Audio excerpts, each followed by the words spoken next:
সংবাদ প্রকাশের পক্ষ থেকে সবাইকে স্বাগত জানাই। আমাদের নিয়মিত আয়োজন আমার ভুবন। আজকে আমাদের মাঝে উপস্থিত আছেন জ্যোতির্বিজ্ঞানী অধ্যাপক দীপেন ভট্টাচার্য। দাদা, আপনাকে আমাদের স্টুডিওতে স্বাগত জানাই। ধন্যবাদ অঞ্জন, আমাকে আমন্ত্রণ করার জন্য। আচ্ছা, আমরা আমার ভুবন অনুষ্ঠানে সাধারণত আপনার ভুবন নিয়ে কথা বলবো। আপনার কাজের কর্মক্ষেত্র হলো জ্যোতির্বিজ্ঞান নিয়ে, এবং আপনি পড়াশোনা করেছেন জ্যোতির্বিজ্ঞান নিয়ে। তো এই মুহূর্তে বিজ্ঞানের জ্যোতির্বিজ্ঞানের সর্বশেষ যে তথ্য কি আছে, কি আবিষ্কার আছে? খুব ভালো প্রশ্ন অঞ্জন। গত কয়েক বছরে জ্যোতির্বিজ্ঞানে বেশ কিছু উল্লেখযোগ্য আবিষ্কার হয়েছে। তার মধ্যে একটি হচ্ছে যে কৃষ্ণ গহ্বর বা ব্ল্যাক হোল আমরা যাকে বলি, বা কৃষ্ণ বিবর, তার ছবি তোলা হয়েছে। অবশ্য সবাই বলবে যে কৃষ্ণ বিবর তো ব্ল্যাক হোল সবকিছু আলো শোষণ করে নেয়, তো সেটার ছবি কি করে তোলা সম্ভব? তো সেটা হচ্ছে গিয়ে আসলে আমরা বলি যে ব্ল্যাক হোলের ছায়ার ছবি নেওয়া হয়েছে, নিয়ে আমি বলছি একটু পরে। আর আরেকটি হচ্ছে যে একটা গ্র্যাভিটেশনাল ওয়েভ বলা হয়, বা মাধ্যাকর্ষণ তরঙ্গ বা মহাকর্ষ তরঙ্গ যাই বলি না কেন, সেটির আবিষ্কার হয়েছে কয়েক বছর আগে। এই দুটি আবিষ্কারই বলতে গেলে যুগান্তকারী। আচ্ছা আচ্ছা আচ্ছা, এবং খুব সংক্ষেপে আমি যদি বলি, সেটা হচ্ছে যে যেটা ব্ল্যাক হোল বা কৃষ্ণ গহ্বরের যে ছবি আমরা পেয়েছি, এটা দুটো জায়গার ছবি নেওয়া হয়েছে। একটি হচ্ছে বহু দূরের একটি গ্যালাক্সি, যার থেকে আলো আসতে হয়তো 5 কোটি বছরের উপর সময় লেগে যায়। সেই গ্যালাক্সির মধ্যে একটি অতিকায় কৃষ্ণ গহ্বর আছে, যেখানে হয়তো প্রায় 600 কোটি সূর্যের সমান ভর সেই ব্ল্যাক হোলটির। তার আশেপাশের অঞ্চল থেকে সে বস্তুসমূহ সেখানে পড়ছে, এবং সেখান থেকে যে আলোটা বেরোচ্ছে তার ভেতর থেকে আলোটা আমি পাচ্ছি না, কিন্তু তার আশেপাশের অঞ্চল থেকে আলোটা পাচ্ছি, এবং সেটি বলতে গেলে একটি ছায়ার সৃষ্টি করে, তো একটি কালো অংশ। তো বিজ্ঞানীরা সেটার একটি ছবি কয়েক বছর আগে নিয়েছেন। আর এবছর ওনারা আমাদের গ্যালাক্সির কেন্দ্রে একটি অতিকায় ব্ল্যাক হোল বা কৃষ্ণ গহ্বর আছে। অত বড় ব্ল্যাক হোল না যেটা আগের গ্যালাক্সির মধ্যে আছে, তাহলেও এটি প্রায় 40 লক্ষ সৌরভর। 40 লক্ষটা সূর্যকে এক করলে যেটা হয়, ওটা ছিল 600 কোটি, আর এটা 40 লক্ষ। এটা কম, কিন্তু এটা আমাদের কাছাকাছি। কাছাকাছি বলতে ওখান থেকে আলো আসতে প্রায় 27,000 বছর লাগে। তো সেটির ছবি এই কয়েক সপ্তাহ আগে তারা অ্যাকচুয়ালি বের করেছেন। দুটি বেশ যুগান্তকারী আবিষ্কার, নোবেল পুরস্কার পাওয়ার মতো আবিষ্কার। আরেকটি জিনিস হচ্ছে যে কয়েক বছর আগে বিজ্ঞানীরা মাধ্যাকর্ষণ তরঙ্গ বা মহাকর্ষ তরঙ্গ আবিষ্কার করেছেন। সেটা জিনিসটা কি? সেটা হলো যে যখন দুটি ব্ল্যাক হোল বা কৃষ্ণ গহ্বর একে অপরের সঙ্গে মিলিত হয় ঘুরতে ঘুরতে, সেই যে সংঘর্ষ হয়, সেই সংঘর্ষ এতই বিশাল যে সেটি আমরা যেটাকে বলি স্পেস টাইম কন্টিনিউম বা স্থানকালের মাত্রাকে, চাদরকে ওঠানামা করায়। আমি একটু সহজে বলতে গেলে এটা এরকম ব্যাপার। আমরা যখন আলোটা দেখি, এই আলোর তরঙ্গ এই স্থানের মধ্যে দিয়ে আসে, এটা হচ্ছে স্থানের মধ্যে দিয়ে আসে, কিন্তু মাধ্যাকর্ষণ তরঙ্গ হচ্ছে এই পুরো স্থানটাই ওঠানামা করে, এবং সেটা যে ওঠানামা করে তার পরিমাণটা ক্ষুদ্রাতি ক্ষুদ্র, বলতে গেলে একটি পরমাণুর চেয়েও ক্ষুদ্র, পরমাণুর মধ্যে যে নিউক্লিয়াস আছে তার থেকেও ক্ষুদ্র, নিউক্লিয়াসের মধ্যে যে নিউট্রন প্রোটন আছে তার থেকেও ক্ষুদ্র স্থানকালে। কিন্তু আমরা এরকম ভাবে যন্ত্র সৃষ্টি করতে পেরেছি যেটা সেই ক্ষুদ্র স্থানকালের যে বিচ্যুতি সেটা ধরতে পারে। দুটোই বেশ যুগান্তকারী আবিষ্কার বলা যায়। আমাদের যারা বিজ্ঞান নিয়ে একটু পড়াশোনা বা আগ্রহ আছে, বা আমরা যারা সাধারণ মানুষ, বিজ্ঞানের ব্যাপারে কিছু কৌতূহল জাগে, সেটার কিছু প্রশ্ন আমি করতে চাই আপনাকে। যদি ছোট্ট করে যদি কোনো উত্তর দিতে চান, সেটা ছিল যে আমরা এলিয়েন বলে একটা শব্দ খুব পরিচিত, আমরা সিনেমাতে গল্পে বারবার এই নামটা শুনি। ওরা সসার বলে একটা যন্ত্র দিয়ে পৃথিবীতে আসছিল, আদৌ কি আসছিল?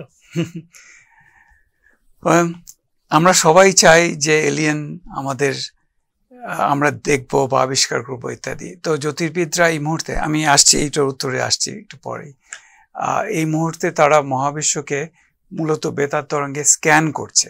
যদি কোথাও এলিয়েন থেকে থাকে, আমাদের মতো উন্নত সভ্যতা বা আমাদের থেকে আরো উন্নত সভ্যতা, যারা সংকেত পাঠাচ্ছে সারা মহাবিশ্বে যে আমরা আছি এখানে, তাদের অস্তিত্বের সংকেত, সেটা গত প্রায় 30-40 বছর ধরে আমরা খুব সূক্ষ্মভাবে পর্যবেক্ষণ করে যাচ্ছি রেডিও তরঙ্গের প্রতিটি ফ্রিকোয়েন্সিতে, প্রতিটি কম্পাঙ্কে, কিন্তু আমরা এখন পর্যন্ত কিছু পাইনি।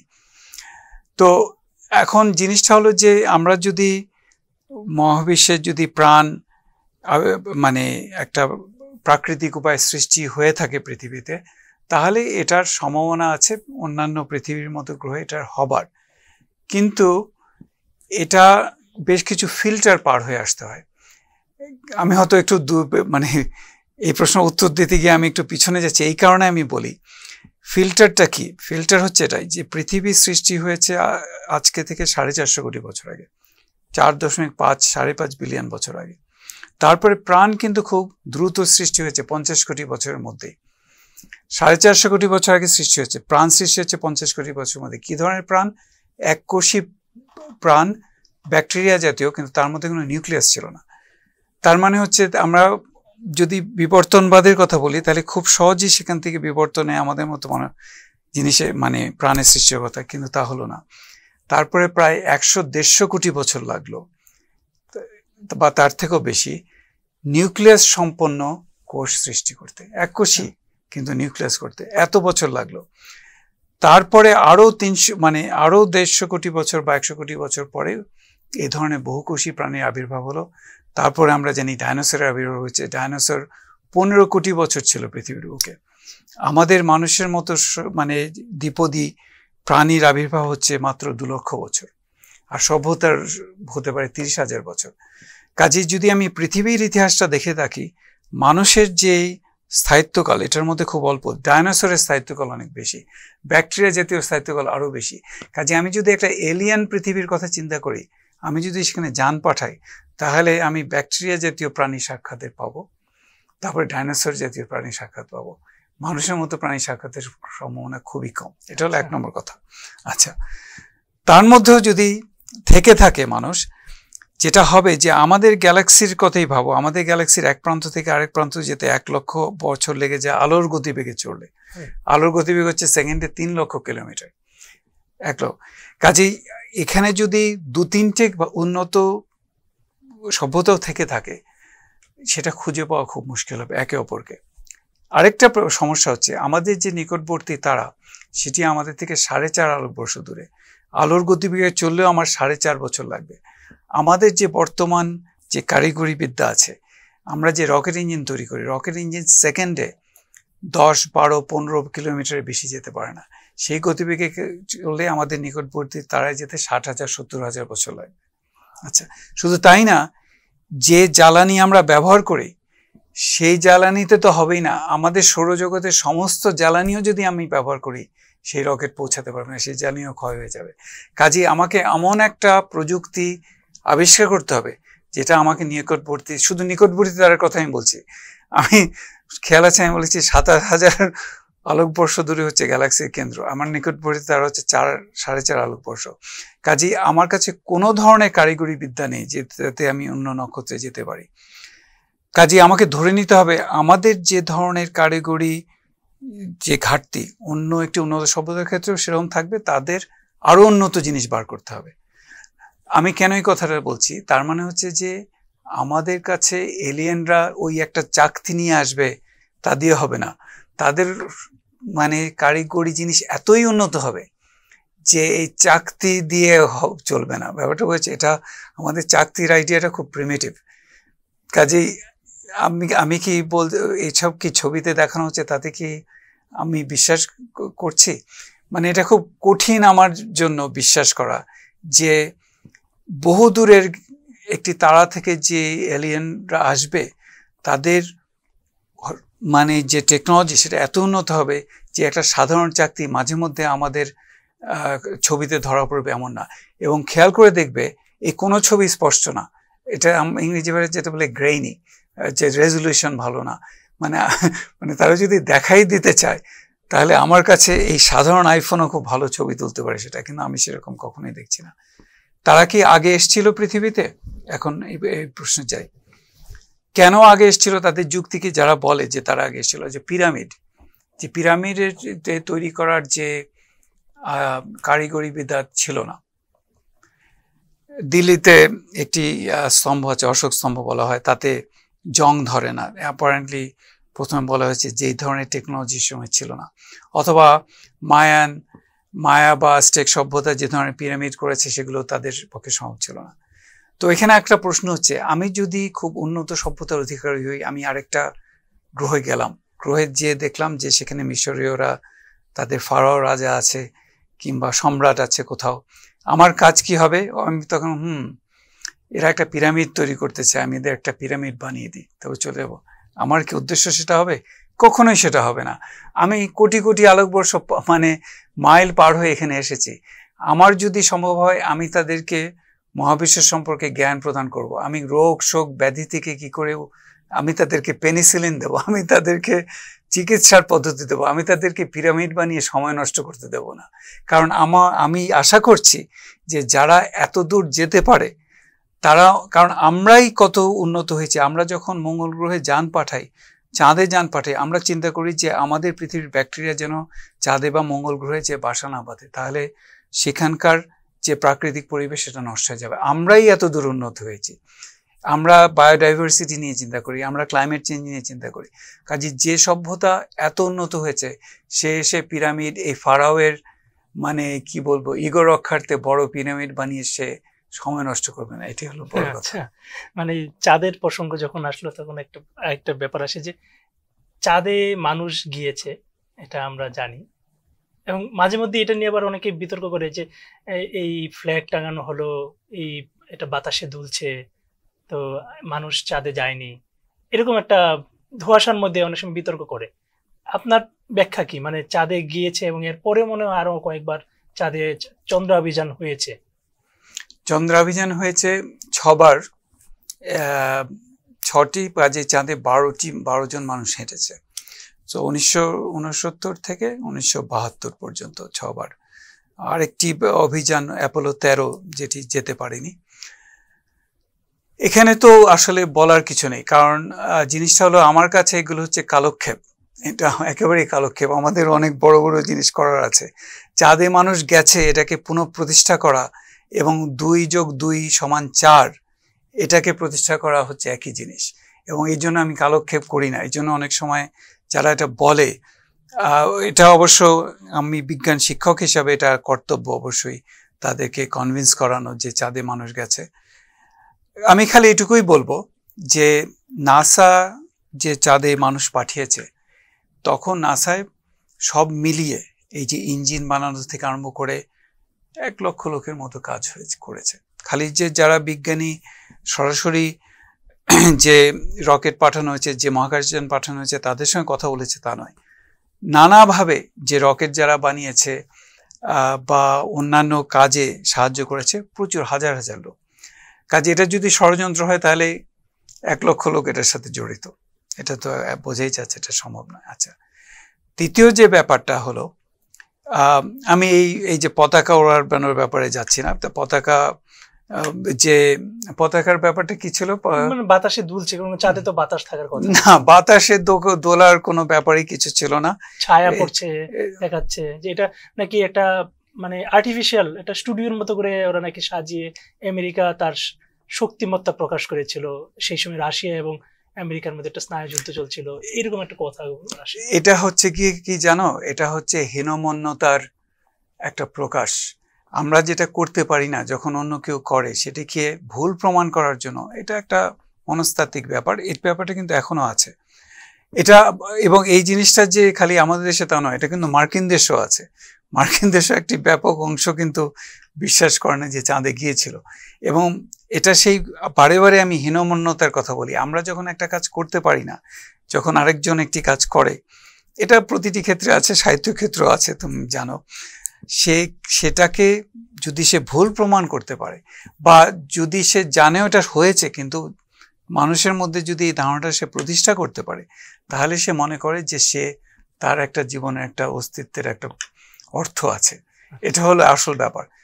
আমি এই জন্য ফ্ল্যাগের ব্যাপারেও যাচ্ছি না। আমি খালি এইটুকুই বলবো যে প্রমাণের কথা হচ্ছে যে বর্তমানে চারদিকে কয়েকটি উপগ্রহ ঘুরছে, তারা ছবি নিচ্ছে যেখানে Apollo 11, Apollo 12, Apollo 14, Apollo 15, Apollo 16 যেখানে যে নেমেছিল সেই জায়গার ছবি এবং মডিউলের ছবি সরাসরি আছে, যেটা হচ্ছে সরাসরি প্রমাণ আছে।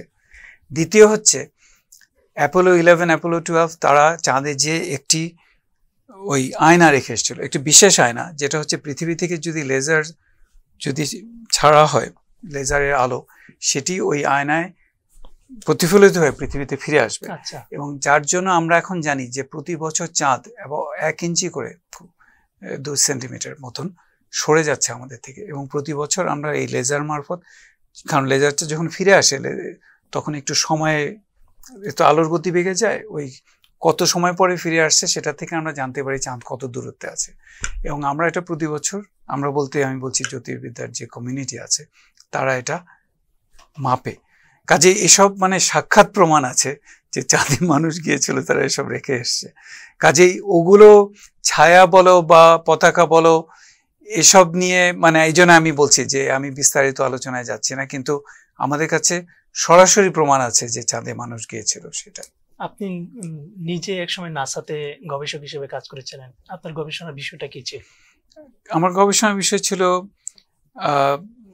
যাকে বলা হয় হাই এনার্জি অ্যাস্ট্রোফিজিক্স। সেটা হলো যে এটা মূলত আমি তো কাজ করেছি গামা রে জ্যোতির্বিদ্যা নিয়ে, এবং এটা হচ্ছে গিয়ে গামা রশ্মি হচ্ছে সবচেয়ে শক্তিশালী আলোক কণিকা। এই জিনিসটা কিন্তু আমাদের চিকিৎসা ক্ষেত্রে ব্যবহার করা হয়, যেমন PET scan, positron emission tomography. যেমন আমাদের শরীরের মধ্যে একটি তেজস্ক্রিয় পদার্থ ঢোকানো হয় এবং তার মধ্যে একটা ট্রেসার থাকে, যদি কোনো ক্যান্সারের জায়গা হয় সেখানে যেতে যায় জিনিসটা, এবং সেখানে যে সে যে গামা রশ্মি বিকিরণ করে সেটা শরীরের চারদিকে একটি ডিটেক্টর রাখা হয়, এবং এই দুটি গামা রশ্মি দুদিকে যেয়ে কোনখান থেকে আসছে এই জিনিসটা চিহ্নিত করে, তাহলে বোঝা যায় যে টিউমার বা কোনো কিছু হয় সেটা সেই জায়গায় আছে।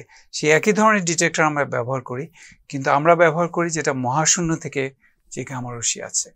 কখন সেই গামা রশ্মি তৈরি হতে পারে, যেমন সূর্য যখন সোলার ফ্লেয়ার হয় তার যে চৌম্বক ক্ষেত্র আছে সেই চৌম্বক ক্ষেত্র থেকে ব্যবহার করে উচ্চ শক্তি সম্পন্ন কণিকা সে তার চারদিকে ছড়িয়ে দেয়, তার সঙ্গে কিছু গামা রশ্মি আসে। এখানে আমি বলি কণিকার সঙ্গে রশ্মির তফাৎ কি।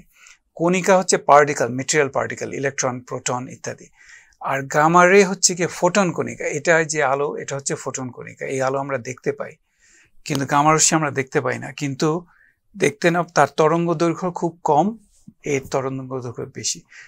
আমরা যদি আর গামা রশ্মির আরেকটা ব্যাপার হচ্ছে তার শক্তি এতই বেশি যে তোমার শরীর ভেদ করে সে চলে যাবে। এই আলো তোমার শরীর ভেদ করে যেতে পারে না, এই আলো তোমার শরীরের ত্বক শুষে নেয় আর কি।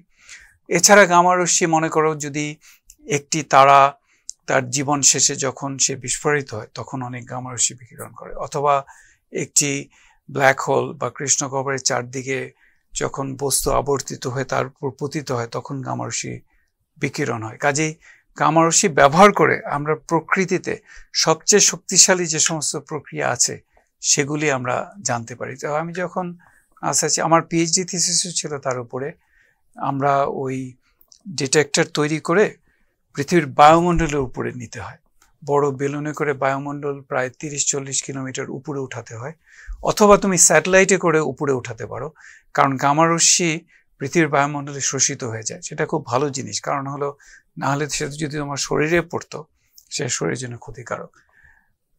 আরেকটা জিনিস বলে রাখি যে আমাদের পৃথিবীর বায়ুমণ্ডল এবং আমাদের পৃথিবীর চৌম্বক ক্ষেত্র আমাদের জীবন ধারণের জন্য খুব মানে একটা জিনিস যেটা সবসময় দরকার। পৃথিবীর যদি চৌম্বক ক্ষেত্র না থাকতো এবং গামা এবং বায়ুমণ্ডল যদি না থাকতো পৃথিবীতে প্রাণের বিবর্তনই হতো না বলতে গেলে।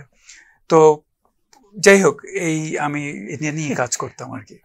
প্রাণের বিবর্তনের প্রসঙ্গ যেহেতু আসলো, আমি একটু জানতে চাচ্ছিলাম যে এই মুহূর্তে আপনাদের কাছে কি সর্বশেষ তথ্য আছে মঙ্গল গ্রহের প্রাণের অস্তিত্ব নিয়ে? মঙ্গল গ্রহে প্রাণের তো অস্তিত্ব নিয়ে কোনো এ পর্যন্ত কোনো পজিটিভ সংবাদ পাওয়া যায়নি। প্রাণের জন্য চেষ্টা করা হচ্ছে যে সেখানে আদিতে কোনো সেই যে আমি ব্যাকটেরিয়া জাতীয় প্রাণীর মানে প্রাণের কথা বলছিলাম, কাজেই সেই জিনিসটা অনগোয়িং। আমাকে যদি মানে আমার এই বিষয়ে মতামত জিজ্ঞেস করো, আমি বলবো যে মঙ্গলে প্রাণের ও ধরনের প্রাণ পাওয়ার সম্ভাবনা ক্ষীণ। এটা আমি খুব এই বিষয়ে খুব স্কেপটিক যে আদৌ আমাদের সৌরজগতে সেরকম ভাবে ওই জাতীয় প্রাণের সন্ধান পাওয়া যাবে কিনা। বলা হচ্ছে যে প্রাণ ছিল মঙ্গল গ্রহে, এখন নেই, কারণ মঙ্গল গ্রহ যখন সৌরজগৎ সৃষ্টি হয়েছে, সমস্ত গ্রহ একসাথে সৃষ্টি হয়েছে, মঙ্গল গ্রহে কিন্তু ছিল, জল ছিল, পানি ছিল, তখন মঙ্গল বড় বড় হ্রদ রয়েছে। কিন্তু যে কারণে আমি একটু আগে বললাম যে চৌম্বক ক্ষেত্র দরকার এবং বায়ুমণ্ডল দরকার, মঙ্গল গ্রহে চৌম্বক ক্ষেত্র ছিল না। যদি চৌম্বক ক্ষেত্র না থাকে কোনো গ্রহের, তার বায়ুমণ্ডল ধীরে ধীরে হারিয়ে যায় সূর্যের কিরণের জন্য। সূর্যের যে আলট্রাভায়োলেট রশ্মি আছে সেটা বায়ুমণ্ডলের কণাকে ভেঙে দেয় এবং এই কণাগুলো হালকা হয়ে মানে উড়ে যেতে থাকে, মানে গ্রহের মাধ্যাকর্ষণ শক্তি এগুলোকে টেনে রাখতে পারে না। পৃথিবীর মাধ্যাকর্ষণ শক্তি এমন যে এটা মোটামুটি সূর্যের আলট্রাভায়োলেটের পৃথিবীর বায়ুমণ্ডলের কণা ভেঙে দিলেও সেটা মোটামুটি থাকে, কিছু হাইড্রোজেন হিলিয়াম চলে যায়। কিন্তু আমাদের যে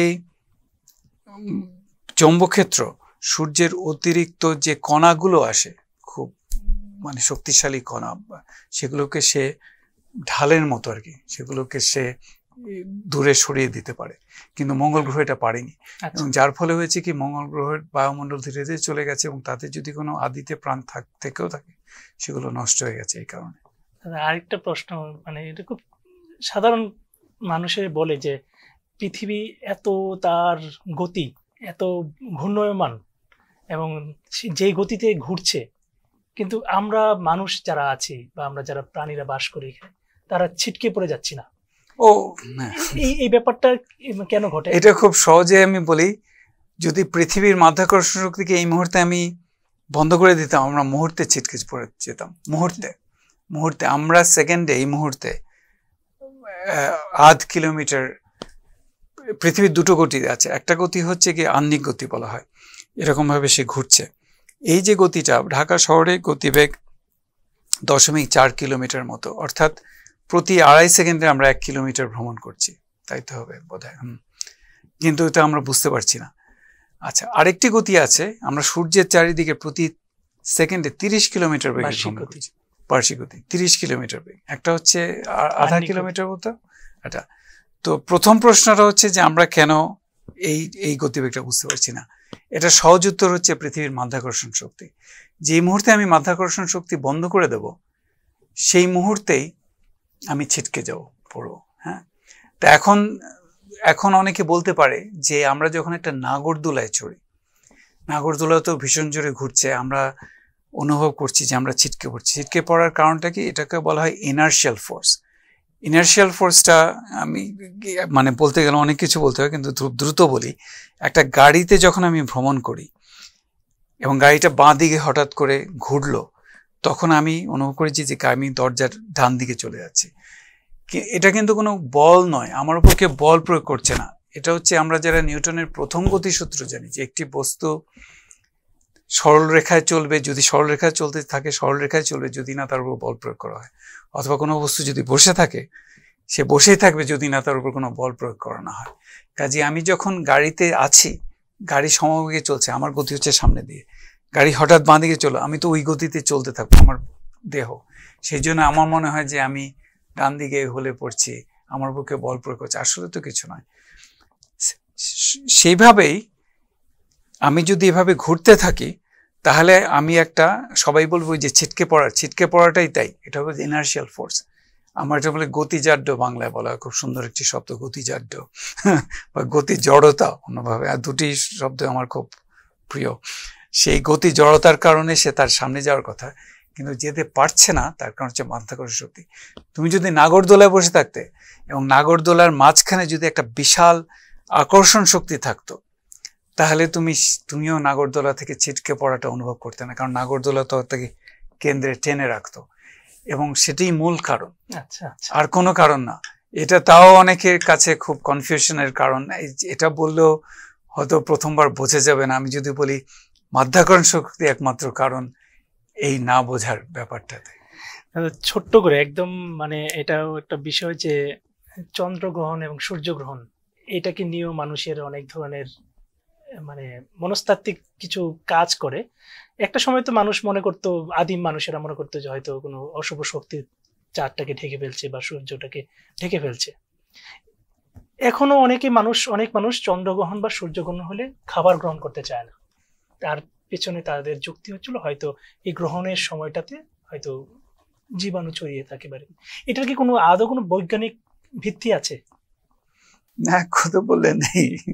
এটা আমি জানি না, এটা নিয়ে আমি বিশেষ কিছু বলতে পারবো কিনা। আমি খালি এটুকুই বলছি যে চন্দ্রগ্রহণ হচ্ছে যখন পৃথিবীর ছায়া মানে চাঁদের উপর পড়ে, আর সূর্যগ্রহণ হচ্ছে যখন চাঁদের ছায়া পৃথিবীর উপর পড়ে।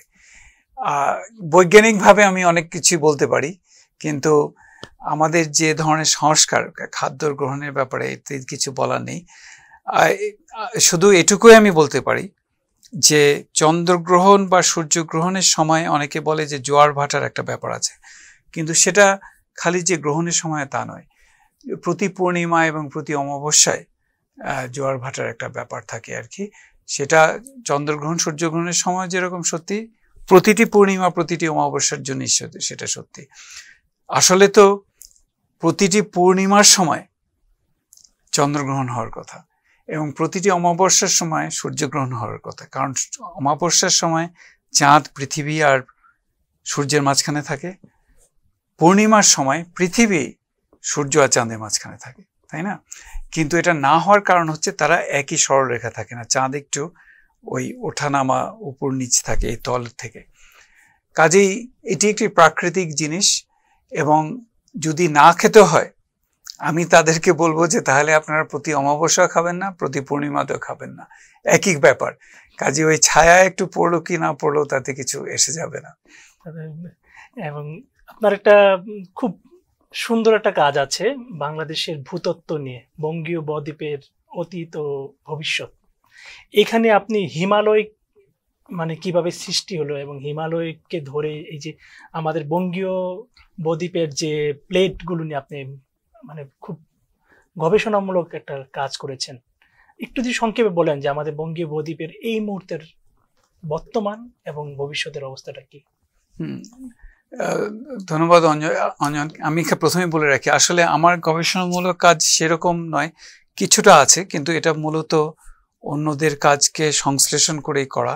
কারণ আমি তো ভূতত্ত্ববিদ নই, আমি জ্যোতির্বিদ। তুমি জানো আমি একটি সংগঠনের সাথে কাজ করি, নাম হচ্ছে বাংলাদেশ এনভায়রনমেন্ট নেটওয়ার্ক। বাংলাদেশ পরিবেশ আন্দোলন এর সাথে যুক্তভাবে আমরা কিছু সম্মেলন করি প্রতি বছর ঢাকাতেই আসলে। তো সেখানে কাজ করতে গিয়ে আমার মানে বন্যা এবং বঙ্গীয় বদ্বীপের সৃষ্টি কিভাবে হলো সেটা নিয়ে আগ্রহ জন্মায়, এবং এখানে অনেক গবেষণামূলক অনেক প্রবন্ধ অনেকেই লিখেছেন, কিন্তু বাংলায় এটার কোনো সংশ্লেষণ হয়নি সবকিছু মিলিয়ে। এবং বাংলাদেশের যে অবস্থান, আমরা যে ডেল্টার উপর আছি, এটার ইতিহাস খুব ইন্টারেস্টিং ইতিহাস। প্রথমত বলতে গেলে যে আজকে থেকে মনে করো 50 মিলিয়ন বছর আগে বা 5 কোটি বছর আগে যে ভারতীয় যে উপমহাদেশের টেকটনিক প্লেট, সেটা আফ্রিকার সঙ্গে যুক্ত ছিল। অস্ট্রেলিয়া এটা ভাসতে ভাসতে এসে প্রায় বলা যায় প্রায় 2 কোটি 3 কোটি বছর ধরে ভেসে এসে সে এশিয়া মহাদেশের সঙ্গে সংঘর্ষ করে। তখন কিন্তু আমরা যে এই যে আজকে ঢাকা শহরের উপর বসে আছি, এর কোনো অস্তিত্বই ছিল না।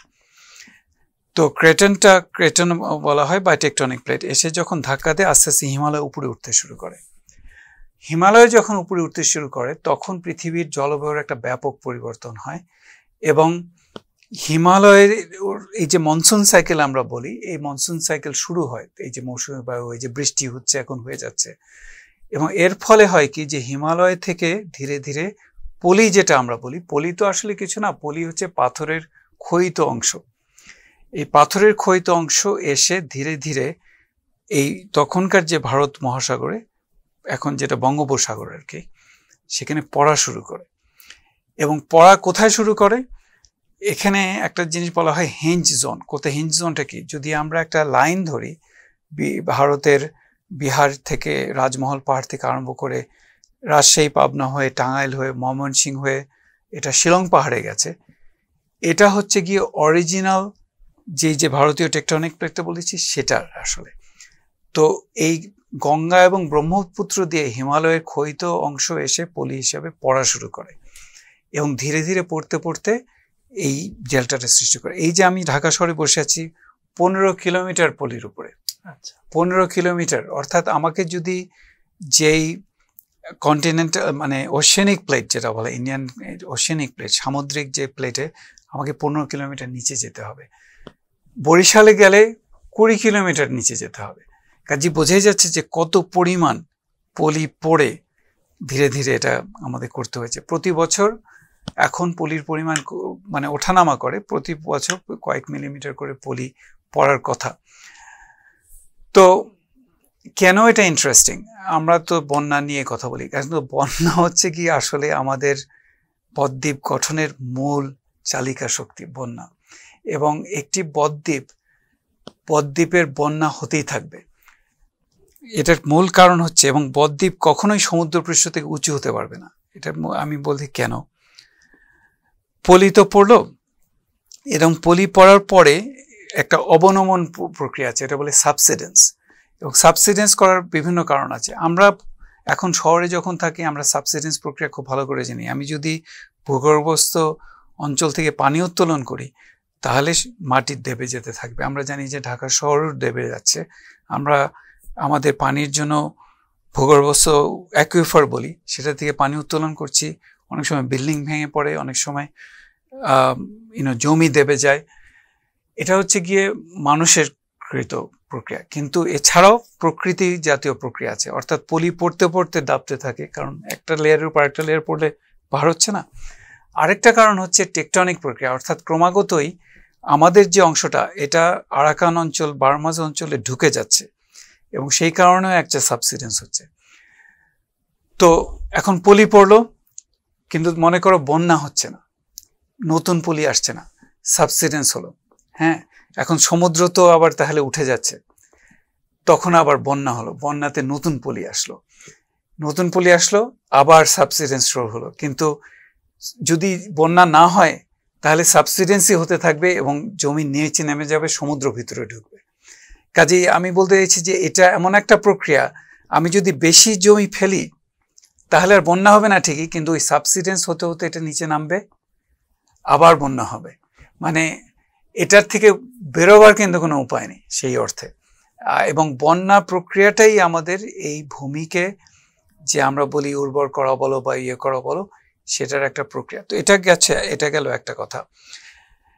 আমার যেটা মূল উদ্দেশ্য ছিল যে কখন থেকে বঙ্গীয় বদ্বীপটা শুরু হলো স্পেসিফিকলি, এবং আমার এখন একটা ধারণা যে এটার সময় হচ্ছে গিয়ে আজকে থেকে 2 থেকে 2.5 কোটি বছর আগে। এবং এটার মূল চালিকা শক্তি হচ্ছে গঙ্গা এবং ব্রহ্মপুত্র। এক সময় বলা হতো যে গঙ্গার এই যে গঙ্গা পদ্মার প্রবাহ, এটা ছিল পশ্চিমমুখী, আরব সাগরে যে পড়তো। পরবর্তীকালে ভারতবর্ষে একটি জায়গা আছে রাজস্থানের কাছে, আরাবলী পাহাড় যখন উঠলো তখন গঙ্গা প্রবাহটা পূর্ব দিকে প্রবাহিত হওয়া শুরু করলো। আজকে থেকে হয়তো 1.5 কোটি বছর আগে, এরকম কিছু 15 মিলিয়ন বছর আগে। এবং তখন থেকে এই দুটি প্রবাহ মিলিত হয়ে এটা ব্রহ্মপুত্র এক সময় প্রভাবিত হতো সিলেট অঞ্চল দিয়ে। তারপরে যখন শিলং পাহাড় উঠলো, এটা আটকে দিল, তখন সে প্রভাবিত হচ্ছে এখন শিলং পাহাড়ের পশ্চিম দিক থেকে। খুব ইন্টারেস্টিং জিনিস, যেমন ধরো আদি ব্রহ্মপুত্র যেটা ময়মনসিংহ শহরের উপর দিয়ে যায়, সেটা তো মূল প্রবাহ ছিল আজকে থেকে 200-250 বছর আগে, 300 বছর আগে। তারপর একটা ভূমিকম্প হয়, এখন মূল যমুনা প্রবাহ হয়েছে। কিন্তু আমি যদি 1000 বছরের হিসাব দেখি, কয়েক হাজার বছরের দেখি, আমি তো জ্যোতির্বিদ, আমার কাছে কয়েক হাজার বছর কিছু নয়। এই দুটি নদী একে অপরকে অল্টারনেট করে। তার মানে কি, এই যে এখন বন্যা হচ্ছে, হ্যাঁ ব্যাপক বন্যা হচ্ছে সুনামগঞ্জে, হাওড় অঞ্চলে, এই বন্যা মানে হতে থাকবে, মানে এটা খুব নেগেটিভ শোনাচ্ছে। এটার একটা অন্যতম কারণ হচ্ছে যে শিলং পাহাড় উঠছে, ডাউকি ফল্ট বলে একটা ডাউকি যে নদী আছে, এখানে ফল্ট আছে, আর এই হাওড় অঞ্চল দেবে যাচ্ছে নিচে। আচ্ছা, পাহাড় যত উঠছে, কারণ এটাও একটা টেকটনিক প্রক্রিয়া। এই জিনিসটা, এই যে ময়মনসিংহের উত্তর অঞ্চল এই শিলং পাহাড়কে আঘাত করে নিচে নামতে চাইছে, হাওড় অঞ্চল নেমে যাচ্ছে, শিলং ম্যাসিভ বলা হয়, শিলং পাহাড় উঠছে, যার ফলে বন্যা হওয়া স্বাভাবিক এই অঞ্চলে।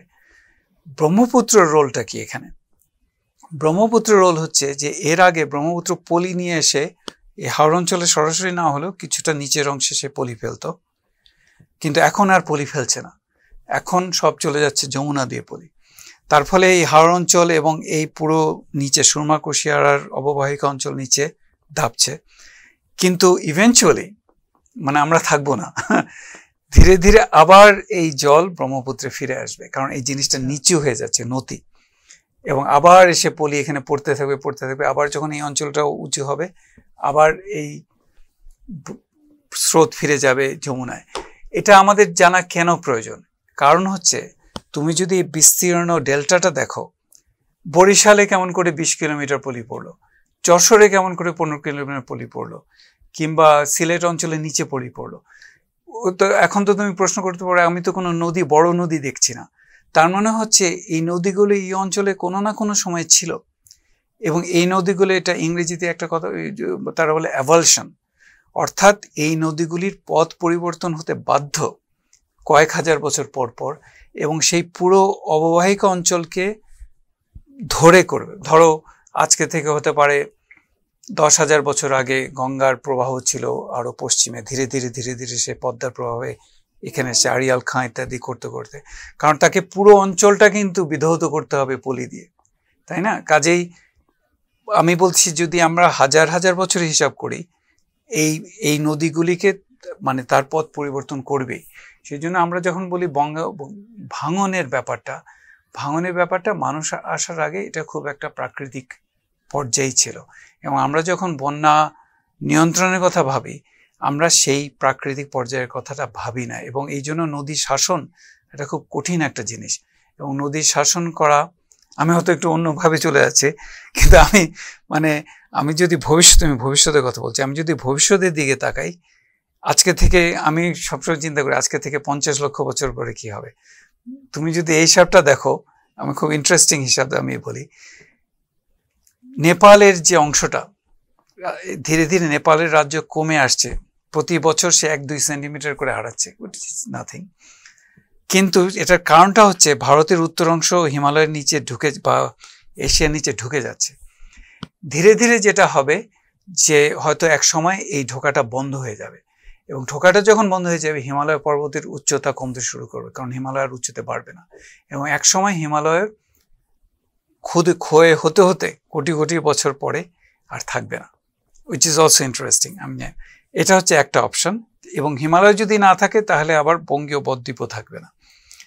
আরেকটা অপশন হচ্ছে যে আরাকান যে পর্বত, যেটা পার্বত্য চট্টগ্রাম থেকে যে পর্বতটা উঠেছে, এটার মূল কারণটা হচ্ছে যে এই যে ইন্ডিয়ান টেকটনিক প্লেট ঢুকে যাচ্ছে বার্মার নিচে, এবং ঢোকার ফলে হচ্ছে কি তুমি যদি একটা এটাকে বলে আমি বলি চাঁচা, অর্থাৎ এই উপরের অংশটা চেয়েছে উঠে আসছে, এবং তুমি যদি পার্বত্য চট্টগ্রামে যাও বহু পুরাতন পাথর পাবে, কারণ পাথরটা পৃথিবীর নিচ থেকে উঠে আসছে, এবং যেহেতু ধীরে ধীরে ঢুকছে এরাও বছরে 1-2 সেন্টিমিটার করে পশ্চিম দিকে অগ্রসর হচ্ছে। আজকে থেকে কয়েক কোটি বছর পরে বেসিক্যালি এই পুরো পর্বতাঞ্চল পুরো বাংলাদেশ ডেল্টাকে অতিক্রম করে যাবে, অর্থাৎ থাকবে না ডেল্টা। কাজে নো ম্যাটার হোয়াট, আমি যদি কোটি কোটি বছর হিসাব করি ডেল্টা থাকবে না। আমি তো আজকে থেকে 100-200 বছর পরের ক্লাইমেট চেঞ্জের ফলে যে বাংলাদেশে সমুদ্রের আগমন হবে তার কথা বলছি না, যেটা হবেই। মানে তুমি যদি কয়েক হাজার বছর হিসাব দেখো, তুমি যদি সত্য যুগের হিসাব দেখো, সমুদ্র আসতে বাধ্য, সেটা তুমি কিছুতে আটকাতে পারবে না। আপনারা 1975 সাল থেকে আপনারা কয়েকজন বন্ধু মিলে বিজ্ঞান এবং পরিবেশ নিয়ে একটা আন্দোলন করছেন, একটা সংগঠনের মাধ্যম দিয়ে। আপনার এই সংগঠনের কার্যক্রম নিয়ে যদি একটু সংক্ষেপে বলেন। হ্যাঁ, অনুসন্ধান চক্র আমরা যখন করি, আমাদের তো কাজ, আমরা ভেবেছিলাম যে আমরা তখন তো কলেজে পড়তাম, যে বিজ্ঞান চর্চা বিভিন্ন জায়গায় ছড়িয়ে দেওয়া, আউটরিচ, আসলে গবেষণামূলক তো নয়। তো পরবর্তীকালে অনুসন্ধান চক্র অনেক উত্থান পতনের মধ্যে দিয়ে গেছে, এটা এখনো টিকে আছে এটুকু আমি বলতে পারি। তবে এটার অন্যতম কার্যক্রম হয়েছে জ্যোতির্বিদ্যার ক্ষেত্রে। যেমন আমি বলি 1900, তো এখন সময়টা 2009 সনে যেমন আমাদের পূর্ণ চন্দ্রগ্রহণ, সূর্যগ্রহণ হয়েছিল বাংলাদেশে। আমাদের একটা ক্যাম্পেইন বলি আর কি, অভিযান, পঞ্চগড়ে আমরা ক্যাম্প করেছিলাম জনসাধারণকে সূর্যগ্রহণ দেখানোর জন্য পঞ্চগড় স্টেডিয়ামে প্রায় 15,000-20,000 লোকের আগমন হয়েছিল। ওই ভেবেছিল আমরাই সূর্যগ্রহণ ঘটাবো, এরকম একটা ব্যাপার আর কি। তো এরকম অনেক ক্যাম্প হয়েছে, তোমার কক্সবাজারে বলয়গ্রাস হয়েছিল পরের বছর, সেটাও আমরা অর্গানাইজ করেছিলাম। তো এরকম ছোট ছোট অনেক জিনিস হয়েছে। আমরাও এখনো বিভিন্ন স্কুলে টেলিস্কোপ নিয়ে যাই সূর্যের সানস্পট, দিনের বেলা সূর্যের সানস্পট দেখানোর জন্য, কিংবা সূর্যের চারদিকে যে করোনা হয় সেই সব জিনিসের জন্য। এখন বাংলাদেশে নানাবিধ আরো সংগঠন হয়েছে এবং ওইভাবে বিজ্ঞান প্রসার হচ্ছে কিছুটা। কিন্তু আমি তাও বলবো যে আমরা যে আশা করেছিলাম বাংলাদেশে বিজ্ঞান প্রসার, আমি বলবো জনসাধারণের যে জনসংখ্যা আছে তার তুলনায় এটা কিছু নয়। আমরা যাই করি না কেন, এটা আমি সবসময় শিশির বিন্দু দিঘির মধ্যে ভাবি, কারণ আমাদের দিঘিটা খুব কঠিন অবস্থায় আছে এবং এখানে বিজ্ঞান চেতনা এবং বিজ্ঞান প্রসার, আমি বলবো 1975 সনে অনুশীলন চক্র শুরু হয়েছিল। আমি যদি আপেক্ষিকতা বিচার করি, বিজ্ঞান চেতনা অনেক পিছিয়ে গেছে সেই তুলনায়। আচ্ছা,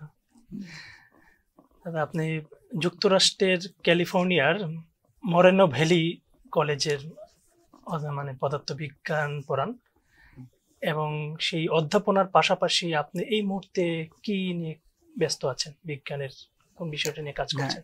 যেহেতু এখন মূলত আমি শিক্ষকতা করি, সেজন্য গবেষণার কাজটা আসলে আমি সেভাবে এখন করতে পারছি না। আমি তো আমাকে গামারে জ্যোতির্বিদ্যার কথা বলেছিলাম। আমি অনেক বছর আগে একটা কাজ করি, সেটা হচ্ছে আমাদের গ্যালাক্সিতে যে তারারা বিস্ফোরিত হয় তাদের বলে সুপারনোভা, এবং এটা বিস্ফোরণ হওয়ার পরে তাদের ধ্বংসাবশেষ থেকে যায়। এই ধ্বংসাবশেষ হয়তো লক্ষ বছর থাকে, তারপর তারা মিলিয়ে যায়।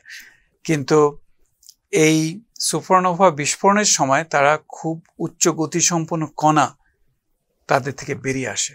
এই কণাগুলোকে আমরা বলি কসমিক রেজ, মহাজাগতিক কণা বাংলা। এই কসমিক রেজগুলো কিন্তু পৃথিবীতেও আসে, পৃথিবীর বায়ুমণ্ডলে তারা আঘাত করে এবং তারা বায়ুমণ্ডলে আঘাত করার পরে আরো অন্য কণা সৃষ্টি হয়। এই যে মুহূর্তে আমরা বসে আছি, আমাদের শরীরের মধ্যে এই পৃথিবীর বায়ুমণ্ডলে আঘাত করার পর যে কণারা সৃষ্টি হয় সেগুলো যাচ্ছে, কোটি কোটি লক্ষ লক্ষ কণা আমাদের শরীরের মধ্যে দিয়ে চলে যাচ্ছে। আমরা মিয়ন, মূলত আমরা সেটার সম্বন্ধে সচেতন নই। কিন্তু আমার কাজটা ছিল যে ওই সুপারনোভা রেমন্যান্টগুলি আমাদের গ্যালাক্সিতে কিভাবে ছড়িয়ে আছে এবং সেটা ভিত্তি করে আমরা কসমিক রের মডেলিং করতে পারি কিনা। তো আমাদের কাজটা নিয়ে অনেকে পরবর্তীকালে কাজ করেছেন, নাসা এবং বিভিন্ন জায়গায় কাজ হয়েছে ওই মডেলটা ব্যবহার করে। তো এটা ছিল একটা কাজ। তো আমি সেটা নিয়ে এখন আর কাজ করছি না। এটা গামারের কাজটা বলছি না, এটা ভিন্ন ধরনের। আর এখন আমি মূলত উৎসাহিত, যেমন আমাদের গ্যালাক্সির বিভিন্ন বাহু আছে, একটা বাহু থেকে আরেকটা বাহুকে কি করে চিহ্নিত করা যায়, একটা তারার কনসেন্ট্রেশন। কারণ এখন যেটা হয়েছে যে জ্যোতির্বিদরা যে ধরনের টেলিস্কোপ মহাকাশে পাঠাচ্ছেন, কিংবা স্থানীয়ভাবেও যেটা পৃথিবীর বুকে আছে, তারা সমস্ত ডেটা কিন্তু খুলে দিচ্ছেন সবার জন্য। তুমিও যদি চাও, তোমাকে জ্যোতির্বিদ হতে হবে না, তুমি যদি মোটামুটি এ বিষয়ে কি করে সফটওয়্যার অপারেট করা যায় বা ইত্যাদি, তুমি কিন্তু নিজেই গবেষণা করতে পারো। তো এই ধরনের কিছু জিনিস, ডেটা মাইনিং বলে, সেই ধরনের জিনিস করা সম্ভব। তো সে ধরনের ইন্টারেস্ট এখন আমার আছে। আমি আশা করছি যে যদি আমি 2-1 বছরের মধ্যে রিটায়ার করে যাই, তারপরে এই কাজটা আমি করতে পারবো ভালো করে। চমৎকার। আপনার জন্য অনেক শুভকামনা রইল দাদা। আমাদের আজকের আয়োজন এই পর্যন্ত। আপনাকে অনেক ধন্যবাদ। আপনি আমাদের মানে এই অনেক সময় দিয়েছেন আপনার ব্যস্ততম সময়ের মধ্যে থেকে। আমাকে আমন্ত্রণ করার জন্য ধন্যবাদ অঞ্জন। দর্শক, এই ছিল আমাদের আজকের আমার ভুবন অনুষ্ঠান। সবাই ভালো থাকবেন, সংবাদ প্রকাশের সঙ্গে থাকবেন। সংবাদ, ফিচার ও অনুষ্ঠানের জন্য ভিজিট করুন সংবাদ প্রকাশের ওয়েবসাইট এবং যুক্ত থাকুন ফেসবুক পেজ ও ইউটিউব চ্যানেলের সঙ্গে।